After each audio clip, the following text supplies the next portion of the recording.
It's so much fun looking out of this room and seeing some extraordinary younger women who are coming up in their companies. And so thank you for being here.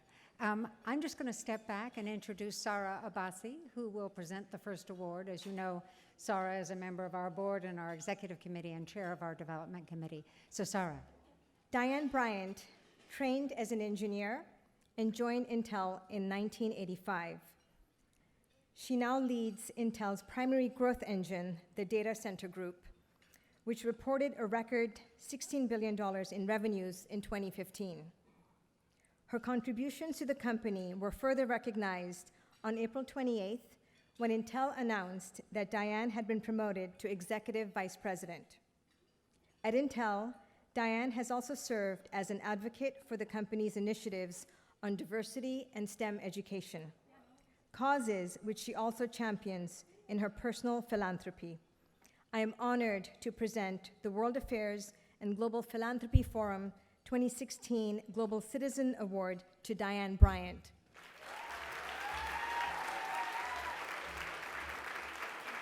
And now to present the next award, here is World Affairs Board Member Catherine Cranen. Thank you, Sarah. It is my honor to introduce THERESIA GOUW, investor and entrepreneur. Theresa, in 2014, co-founded a venture capital firm, Aspect Ventures, with her partner, Jennifer Fonstad. The firm invests in emerging mobile marketplaces with a focus on cybersecurity, data analytics, and consumer opportunities. Previously, Theresa served 15 years at Excel Partners, where she was general partner. She spearheaded fundraising and coached many successful companies through IPOs and acquisitions. In her personal philanthropy, Theresa is vice chair of DonorsChoose.org. I personally was one of the CEOs that Theresa really supported through my company's evolution. She was on my board for over a decade.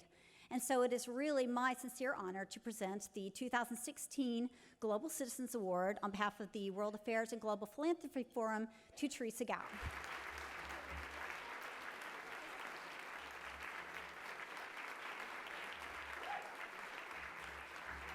And now let me welcome back to the stage Jane Wales. So I get to present the award to Diane Greene. Diane got degrees in mechanical engineering, in computer science, in naval architecture. Is that enough for her degrees? Okay. She founded and sold 3 companies, and she designed and built a ship, of course. And so now, as you all know, she heads up Google's cloud computing business, bringing together more than one unit into one core business. So please join me in presenting the award and applauding Diane Greene.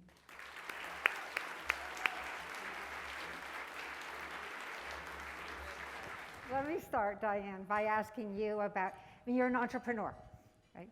And so my question, obviously an engineer and an entrepreneur, but my question of you is, why was Google looking for an entrepreneur in putting together this extraordinary business within? What does it say about the role they expect cloud computing to play in Google going forward?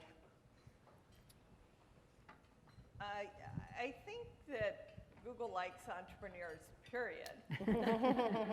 Cloud is pretty much one of the biggest IT revolutions ever, I think, where everything is changing all of a sudden. Yep. And you know, it's a major, you know, Google spent $10 billion in CapEx last year alone. You know, it's a big thing. And so I think there was a certain comfort level with me since I was on the board, and I think absolutely there's a lot of invention to be done here. And there's a lot of great people at Google to do the, you know, that I can collaborate with. And it's such an, you know, it's changing everything. Getting all the data in the world into the cloud, and then letting us get insights on it with, you know, artificial intelligence, machine learning has reached a place where you know, it's gonna get insights that us humans don't get. We're still in charge, but That's reassuring. But it's a very exciting time in IT. Yeah. So as you think about cloud computing, we may have to sort of describe it for the lay person, for a lay audience. I think almost everyone here knows what it is, but you might just sort of give sort of a one-sentence description and then say what is its value to businesses? How will it change, or how does it change the way businesses operate? I have to tell you that my neighbor always jokes with me. He said, "Diane, how's the cloud doing? You know, is it going to rain?"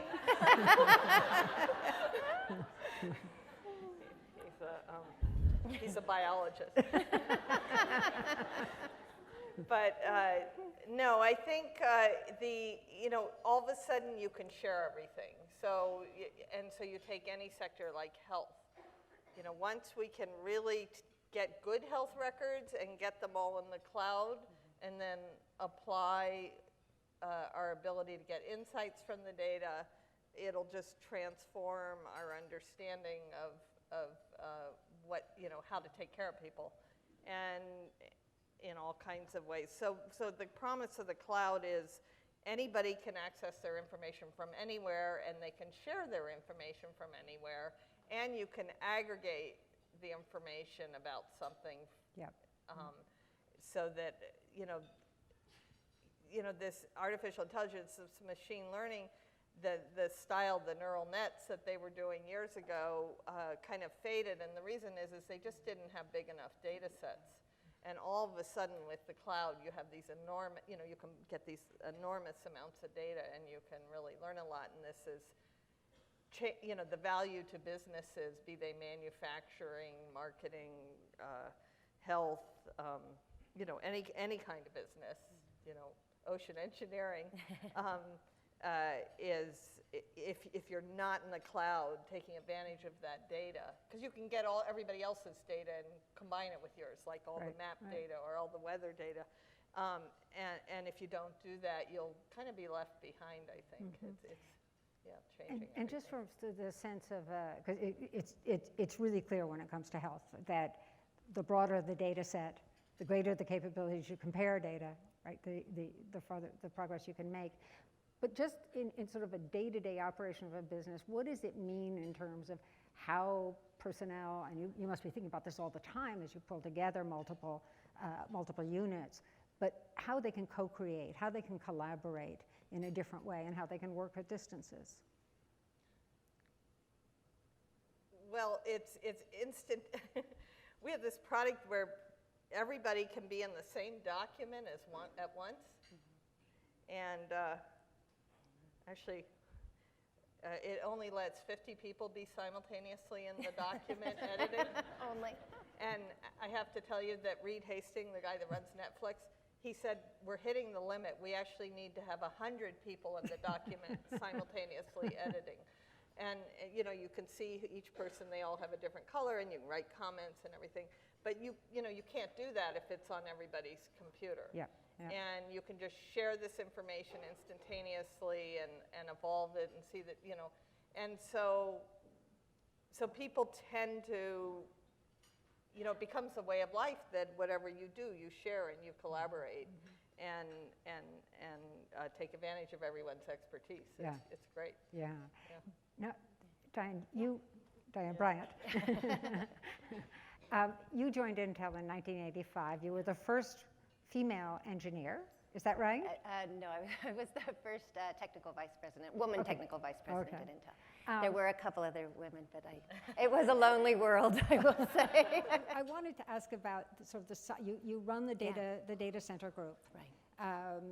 That is the area of biggest growth in your company, just the way cloud computing is such a growth part of, such a part of Google's growth. Tell me, just so we have a sense of the size, what was the income that was generated last year? What were the revenues? Yes, it was mentioned. Last year we hit $16 billion. So we're the second largest, the data center business is the second largest business inside of Intel. The PC business is still the largest.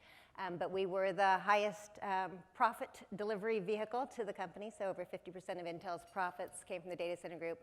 And we're almost 75% of Intel's growth. And that is obviously makes us very important for Intel's future, but it is very much what Diane said about how disruptive our industry is right now, given cloud computing. The information and communication technology industry is in just a massive transformation with the adoption of cloud computing because it is so incredibly efficient. It gives greater efficiencies to businesses, to the IT organization, but then to consumers and the lines of business in the ability to access information very rapidly, infinite access, infinite availability. Nobody worries about saving another picture on Facebook. It's infinite storage, right? So there's this. And it's the most secure place And to it's, be. and it's highly secure. The cloud, yes, the cloud is, I used to be CIO at Intel, so I try to say Intel IT is also secure, but you're right, the cloud computing security level. So it's a very disruptive time, and with that disruption comes opportunities like big data analytics. So one of the ways of measuring its importance to the organization is how much is Intel investing in R&D in this area? Oh, so I have a few $1 billion of R&D. I don't know if I'm supposed to say. Yeah, so I say that all the time. We invest. I have a few billion. I know this is like, what's a billion here, a billion there? Yeah, so we're investing heavily to win. We have 90. So one statistic. If you look at servers worldwide, 96% of all servers now run on our products, on Intel architecture. So there's still four points left. But so to that point, we grow with the market as the market grows. And so a big portion of my responsibility is to accelerate the growth of the market. And we do that. One of the big growth opportunities is data analytics.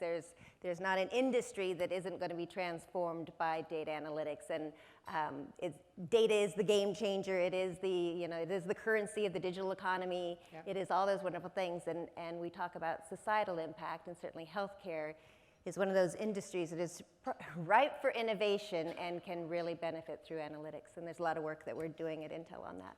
And I'm sure it's also true when it comes to the field of when it comes to agricultural, to food security. Food supply. I mean, we have a program going on to increase, so you look at John Deere, right? They used to be a tractor company. Now they're a data analytics cloud services company. They offer services to tell you when you should harvest your field and how your crops are doing and what the weather is and the forecast. And they combine all that data, and the result is increased production of the fields. And there's by 2050, which I know is a long ways away, but by 2050, in the US, we need to double the production of food at the same time that every year the total field acreage of field production is declining. So you've got to get very smart. So you take a legacy industry like farm equipment and you transform it through cloud computing and big data analytics.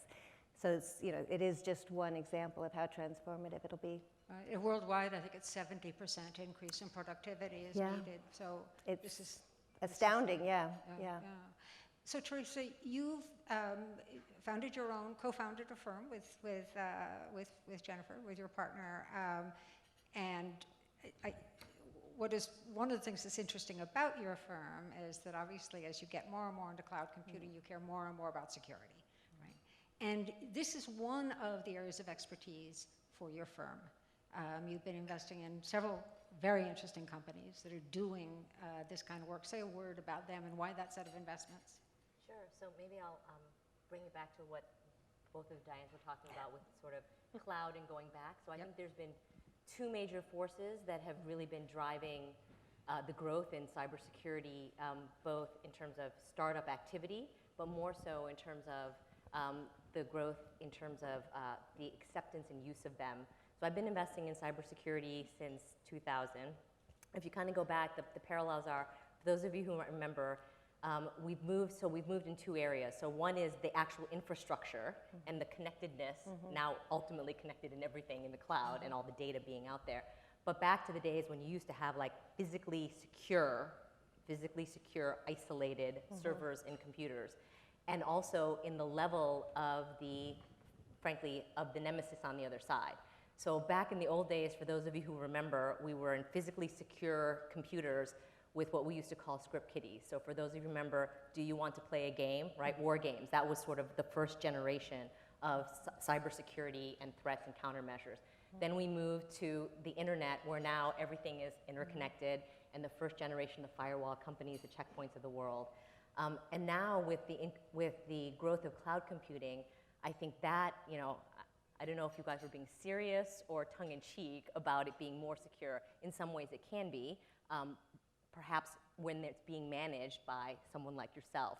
But a lot of enterprises today who are building their own private clouds. No, I just mean the big cloud companies. Right.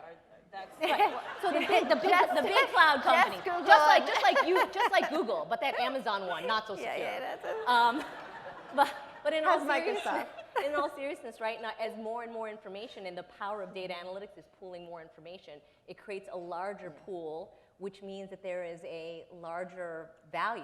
So we've gone from sort of individuals, sort of like kids hacking to show that they're cool and smart, to organized crime, because it was much more lucrative to steal credit cards off the internet than to run books, to now we have sovereign nation states, right? So if you recall, right, there's the Sony hack and the more recent Swift hacks on the core banking systems. There are a lot of analogies. So I think as both the technology becomes more sophisticated, unfortunately, the other guys, the bad guys, have been more sophisticated. So yeah, I've been fortunate to invest in companies, early days like Imperva, which is now a public company. It used to be hard to get anybody except for financial services, government, and the early adopters. Now it's like, well, with Home Depot and Target, I mean, retail is up there. It's not just the regulated industries.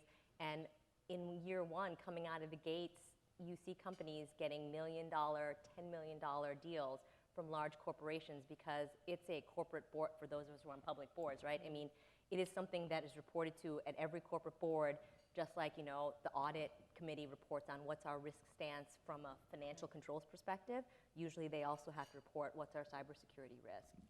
And you've got an amazing track record for picking good companies and good leaders. Right? You got like three companies gone public, like 12 being acquired, or do I have that right? Yeah, it's been a pretty good time to be an investor over the last few years.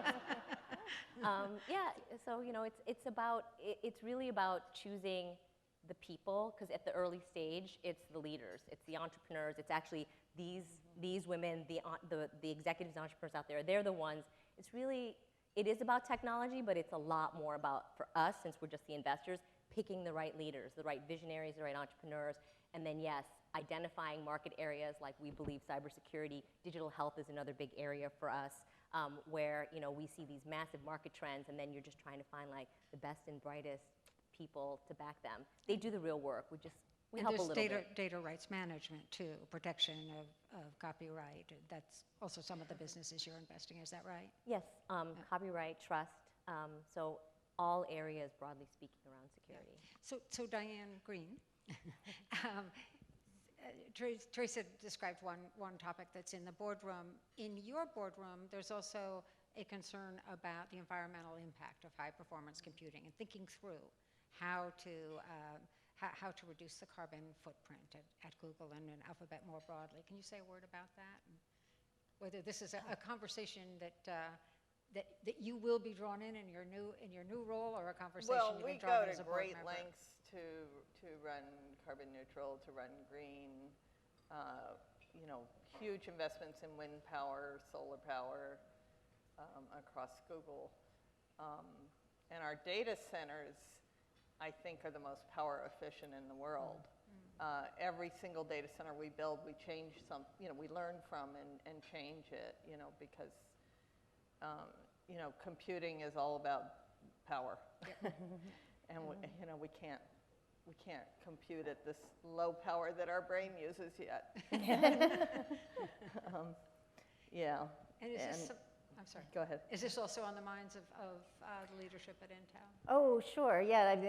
We have investments in solar and wind as well. There's a big emphasis on it. And our data centers as well, the engineers always are challenged to get it's a PUE, it's the percent of the total power into the data center versus how much work can be done with that power.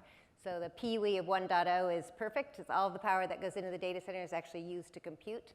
So we're always competing with Google on whose data center is the most efficient, and we're at a PUE of 1.06. So But yeah, it's a big focus because in the end, supercomputers today, the size of the supercomputer, the first limitation is total power. There's 20 megawatts into a data center, so you're going to get as much compute as you can get with 20 megawatts. That's the limiter.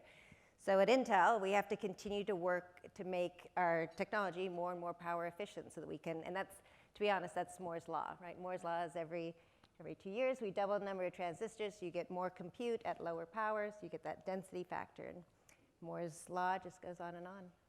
And clearly women can do these jobs. Yes. Yes. Yes. That's true.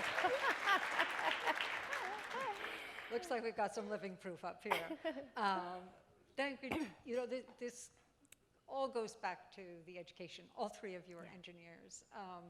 Talk about your educational journey and what got you from being a kid who loved boats to being an engineer. Oh. Yeah, so I did. I grew up sailing. I grew up building my own boats, building my own dark room, building pretty much a lot of things. And in high school, I kind of did an engineering project without realizing it. So when I got to college, I was reading through I was majoring in psychology, and I was reading through the course catalog, and there was this course called Statics that kind of explained this project I had done, and I was like, oh, that'd be really interesting to really, understand that better, and took the course, and of course I was the only girl. This was in 1972, I'm embarrassed to admit, and so the professor took a big interest in me. He thought it was kind of cool that this girl was in this engineering class, and then, as I was talking to you about, I was much more interested in sailboat racing than college, and I ended up going to 3 different colleges, but because, and I pretty quickly switched from psychology to engineering because they never transferred the psychology credits. And every single engineering credit transferred. And I made it out in 4 years. Racing my boats and going to 3 colleges, and so then when I was leaving college, my head of my department said, "What are you going to do?" And I said, "Well, I didn't like any of the jobs. I thought I'd go race sailboats," and he convinced me to go study naval architecture at MIT, and so then I went to grad school. So, Diane. Yeah. You were the first in your family to go to college. Right. How did you arrive at the decision to go to college, but also the decision to major in engineering? Yeah, so my dad had a rule that when you turn 18, you're an adult, and so you're no longer his responsibility. So, and so my older sister turned 18 in the summer, so she graduated from high school and then turned 18 and got kicked out of the house. I turned 18 in February before high school graduation, so I was homeless in February and then got to graduation, and then, oh, don't look so surprised, Diane. So then I didn't have any money, so I went to a community college. So I was sitting, and so you just, you took Calculus 1 in high school, so you take Calculus 2. You had Chem 1A, so you take Chem 1B. You just keep chunking along. So I was sitting in a calculus class in the community college, and this guy sitting next to me was obviously wanted to strike up a conversation. So he said, "Hey, what's your major?" And I said I hadn't declared a major, and he said, "Well, you should be an engineer. It's the most money you can make with a 4-year degree, $30,000 out of school." I was like, whoa. So I stood up from calculus, went down to the career counselor, and I said, "I'm going to declare my major. I'm going to be an engineer." And she said, "Well, that's great. Are you hardware or software?" I said, "There's more than one?" So I was like, hard, soft. Soft sounds better than hard. Okay, soft, no hard. So I ended up being a hardware engineer, electrical engineer. And so that's how I got here. Intel.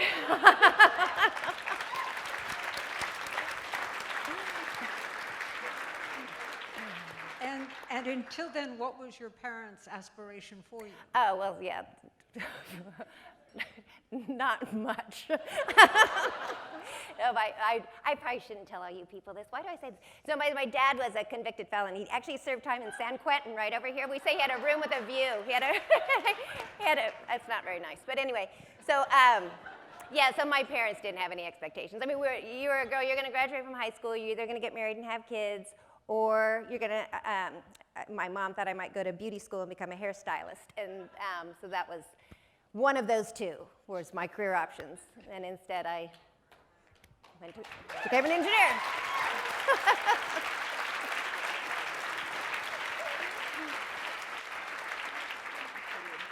It's hard to match that, Teresa, but you could. There's no way.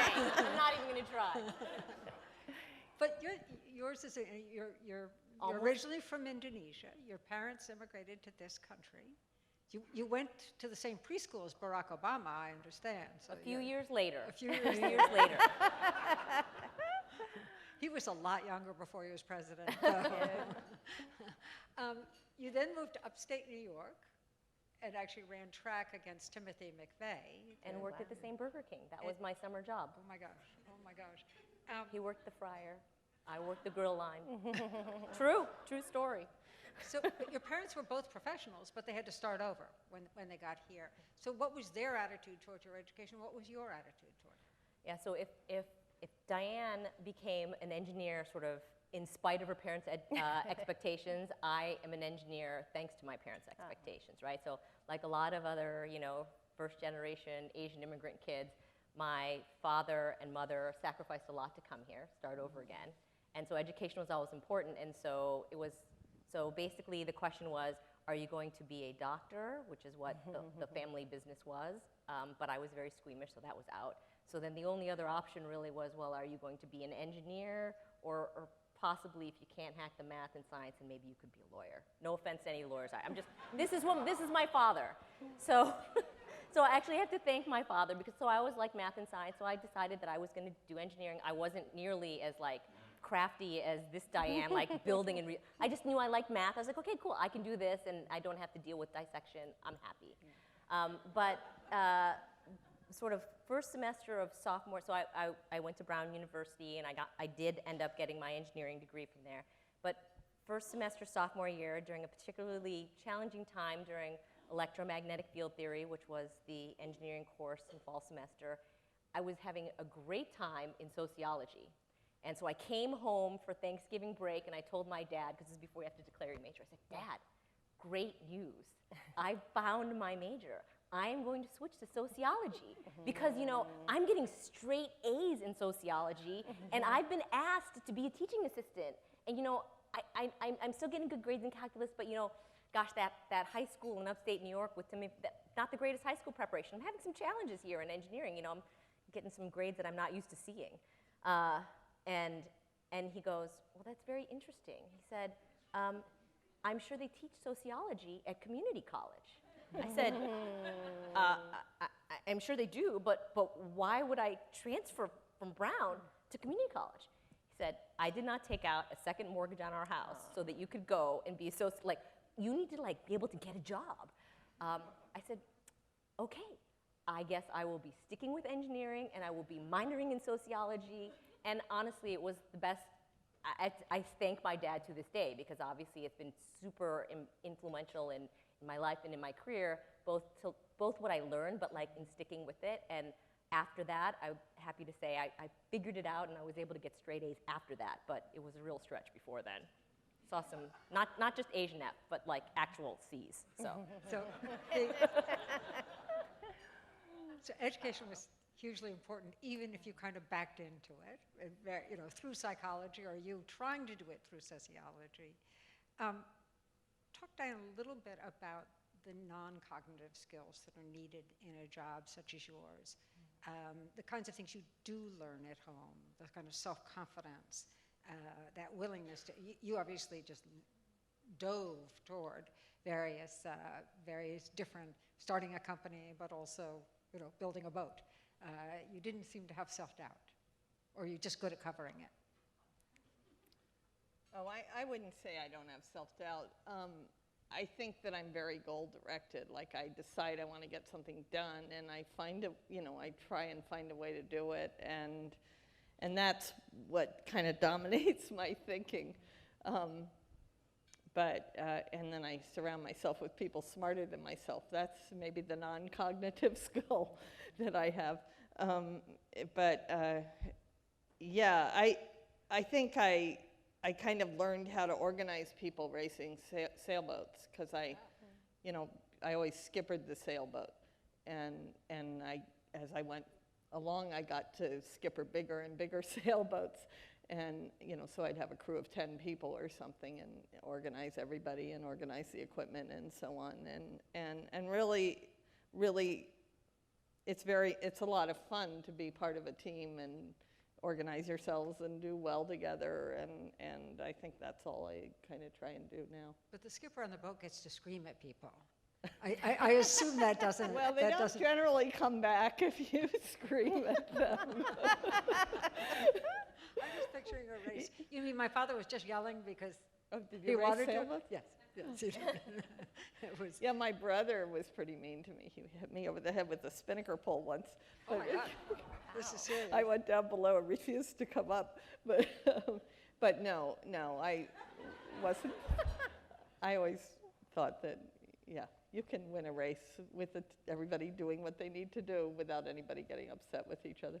Yeah. So now you have 13,000 people reporting to you? Yeah. Okay. I don't even dare ask about that. That sounds so intimidating. And you're also sort of meshing together folks that were in different units, is that right? Yeah, what we got to do was Google's organized in product units, so engineering and product management, and then the sales side, which is mostly ad sales, is a separate unit. But Google's been mostly consumer, so when I came in, we decided let's be enterprise, and to go into the enterprise and help customers, you have to be very organized and integrated and give them one front, from product to support, and so we merged sales and marketing and support and engineering and product all together, and we merged some different enterprise products together, and I think everybody's really overjoyed to all be working together because we can get so much more done. It's just so obvious to everybody how much easier this makes it and how much better we can do things, but it's a fair amount of work. Yeah. You're meshing together different cultures. Diane, talk a little bit about the culture at Intel when you went there in 1985 when there were so few women. Well, yeah. And how you blended in. Yeah, well, yeah, how we blended. So anyone that's was in Silicon Valley in the early 80s knows that it was the rough and tumble, wild, wild west era, a lot of cursing and slamming your fist on the table. And so joining Intel as a college grad and being generally the only woman in the group, in the room, whatever, I did work very hard to figure out how to fit in, because I think when you're the minority, you come into the majority system, the faster you can figure out what's the cultural norm of that environment and then adapt those attributes, the faster you're going to be able to contribute. And if you're the oddball, you get ostracized pretty quickly and pushed to the outside, so then you simply can't contribute. So I think in general, the men in the 80s were not very excited to have a woman sitting around the table, because there was this concern that, Diane's going to dampen the party. We can't curse. We can't be, we got to behave ourselves now. There's a woman in the room. So I thought the first thing I got to do is start swearing, like a lot, like randomly, frequently, just throwing out the F-bomb. So, hey, you want to go get an effing burrito? Let's. So I did that, and that was actually, I had to really concentrate on swearing. And then engineers, they all like BMWs, so I went out and I got a BMW with a stick shift, because engineers don't drive automatic. So I got a BMW with a stick, and then everybody's drinking scotch. Guys sit around and drink scotch, so I figured out how to drink single malt scotch, neat, because you don't add an ice cube, that's wimpy. So just had to just be a guy, and fortunately now times have changed, and it isn't quite as rough and tumble anymore. I think industry-wide we've all kind of calmed down a bit and kinder, gentler environment. But to the not Diane's thinking it's not so kind or gentler. But I will say, but back to the beginning on data analytics, I think using data analytics to identify biases in the workplace and create an environment that is more inclusive and that does draw in a more diverse population. That's a big focus for Intel. It's a big focus of mine, given I'm running the data center group, and data analytics is part of my responsibility. There's just tremendous opportunity. A study was done using data analytics in an interview situation. If you have 4 interview candidates, if 3 of them are men and 1 is a woman, the probability that the woman will get the job is precisely 0. If you add a second woman, so you have 2 women and 2 men in the interview candidate, the probability the woman gets the job is 50-50.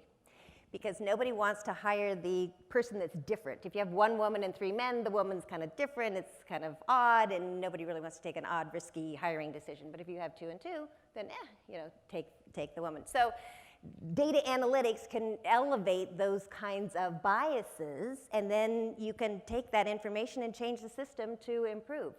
There's lots of examples of that. I mean, there's HR, human resource organizations, and all large corporations are now looking at how to use data analytics to identify biases in the system. Do you have managers in your environment that are fundamentally creating an inclusive environment and promoting diversity?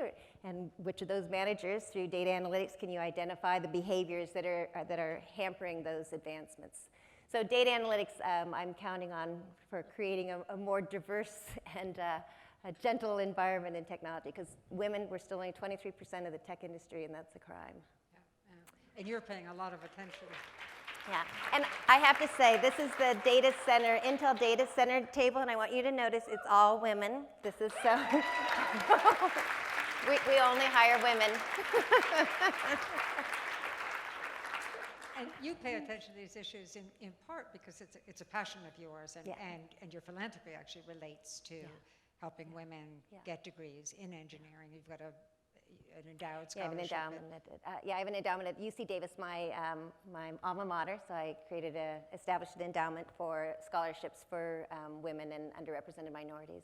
And you also lead the effort.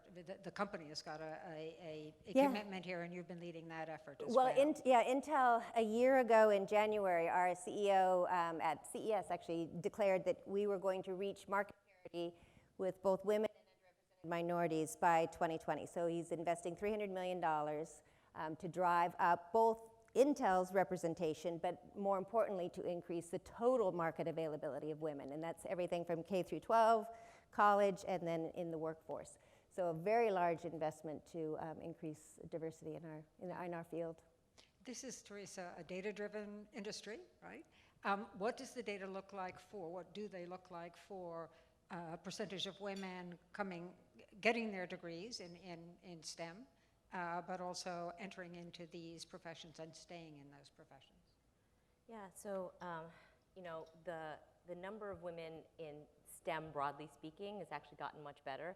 The numbers, unfortunately, as we all know, in computer science stubbornly are in the high teens and actually gone down from almost double that not too long ago. Engineering, same thing, high teens. However, in the life sciences, it's over 50% female in terms of, these are all bachelor degree numbers, and in mathematics, it's over 40%. But the bigger thing that's driving it, so we're now at the point where it's almost 50-50. Here's how that math works is, first of all, there are way more sort of life science degree holders in general than there are undergraduate engineering, which is itself a separate problem, not a gender one, just we probably need to be increasing that overall. But because undergraduate women now earn 58% of all undergraduate degrees are earned by women, that's how you get to that number. So the pipeline and all of the things that Diane was talking about all need to be done, and more work needs to be done in terms of K through 12, particularly sort of like K through middle school and beyond, and then into college, and it's starting to get better. But the numbers that I think are really disappointing, and I think it's wonderful that Intel is really investing both for themselves and for the industry, is people don't even hire in at the same rates as the graduation rates for women and underrepresented minorities. And then further, the retention, about 50, this I think was a study that maybe Cisco did a few years ago, 50% of the women in STEM fields by mid-career are no longer in either working in STEM or working, period. So I think we need to do things to increase the pipeline, but as I wrote a piece a couple of years ago in the Wall Street Journal, I think we need to do more to retain people. That's sort of broadly speaking. Specifically in the world that I work in, which is venture capital and funding startups, DIANE GREENE is like the outlier in so many ways, which we're learning about tonight, but in the least of which is, being a female CEO of a highly successful, well, 3 times, but VMware as like a quintessential tech company. Plus I love the fact that she was the CEO and her husband was the CTO. That's an extra added bonus. But go equality. But unfortunately, the numbers are still really stark in terms of women raising venture capital, where in terms of dollars, it's like 7 to 8% of venture capital dollars go to women-funded companies, and about 18, 19% of all, if you just go by number of companies, not dollars, have a woman founder or co-founder. Those numbers have, so that 18, 19% has like doubled since 1999. This is from a Babson study that's done a longitudinal study. So it's getting better, but for those of us who work in tech, not the rate of change that we would hope to see. So we're coming to the end of the conversation, I'm sad to say.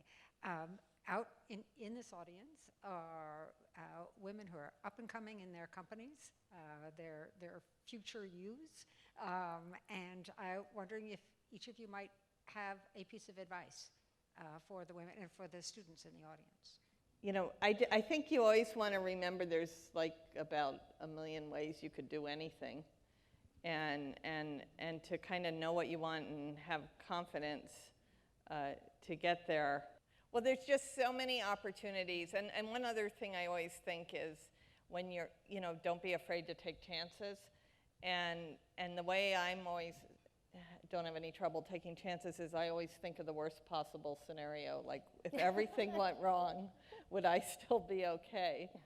And I think the happiest time I ever was in my life, I had like no money. So I'm always like, I'll be okay no matter what happens, and that helps you be bold to get to where you want to go.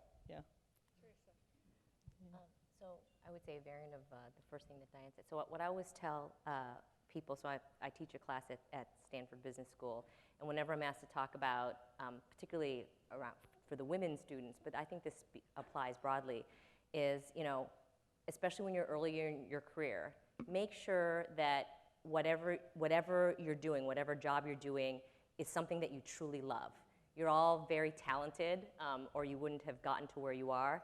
And I don't mean, of course, everybody, there's some days you love your job, some days, but I don't mean like that sense, but I mean, don't go like 6, 8, 9, 12 months in a job or a career that you don't absolutely positively love and get excited to go to work every day, because you're super talented. You go find something else that is going to get you more excited, because whenever you are ready to start a family, I mean, who here doesn't love their children? Who here doesn't love their family?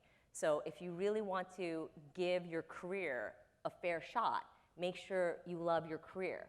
And there's no right or wrong answer after that. But if you don't love what you're doing, then I'm pretty sure you're not really giving your career a fair chance.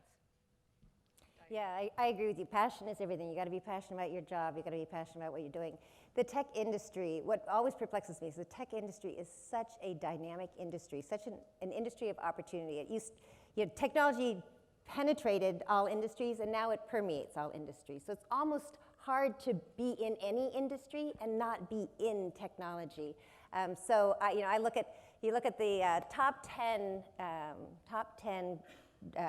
positions for 2016 college graduates. 10 out of 10 are technology or engineering positions. The opportunities are endless. So when I look at the statistics and see that only 23% of our industry is still women and declining in some of the degrees. And then I look at China, who has 40% of the STEM population in China is women. So there's something to be said for a communist system. There is a clear expectation that everyone contributes to their full potential, that the Chinese proverb, women hold up half the world. There's an expectation that you contribute, and I think we can aspire to that same thing. We can contribute at that same level. We're 50% of the population, 47% of the 47% of the workforce, 57% of the educated through college. Surely we can match our participation in technology. So I'd encourage you to join us.